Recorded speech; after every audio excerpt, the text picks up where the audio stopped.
we were just kids when we started, um,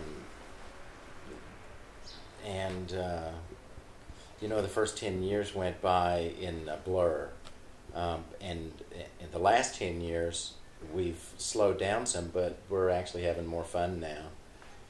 We're taking our time, really enjoying our fans and our concerts, and we're branching out musically and doing some stuff that our label wouldn't have let us do in the early days.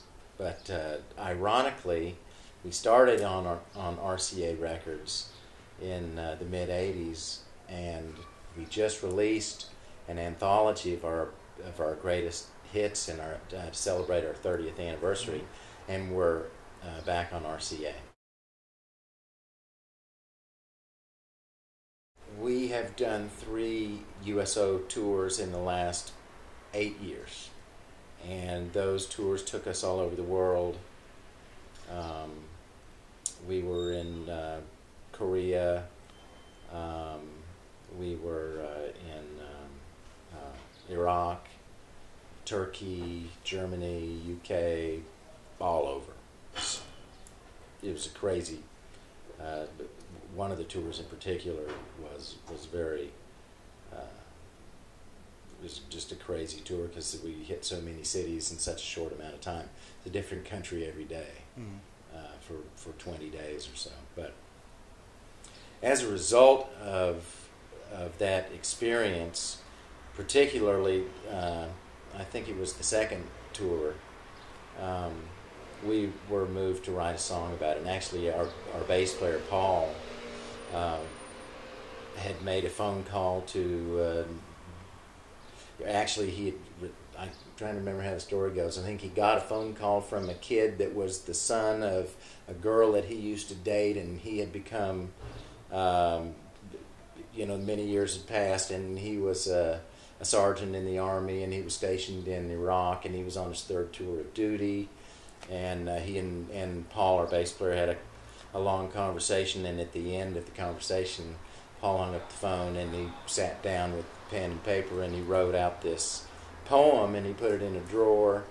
And then a year or so later, we had been on this tour, and I went over to his house, and I said, "Paul, we got to do something. We need to write a song that will show respect to the people that we've been playing for.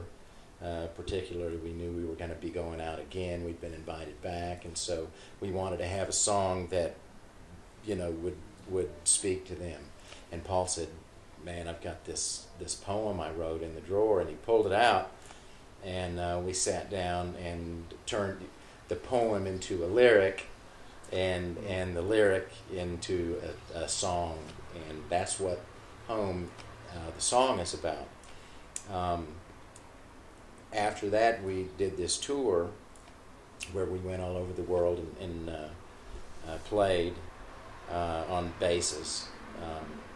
We went to Kuwait. We were everywhere, and we decided. Actually, it's an even longer story than that. But my sister-in-law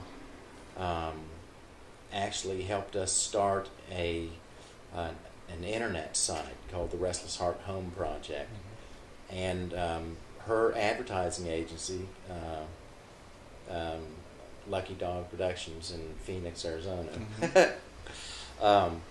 actually shot some video footage and put together a bunch of stills into a presentation that we then used on another concert series that we did. But we ended up making this website out of it. And people that are in the armed forces from all over the world now send in pictures of their loved ones, and a lot of those pictures ended up in the video that we did for the song.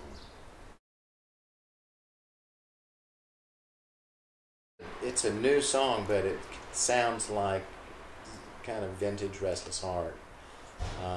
And our singer Larry Stewart and Dave Robbins from Black Hawk wrote that with I think Lonnie Wilson, and there may have been another writer on it.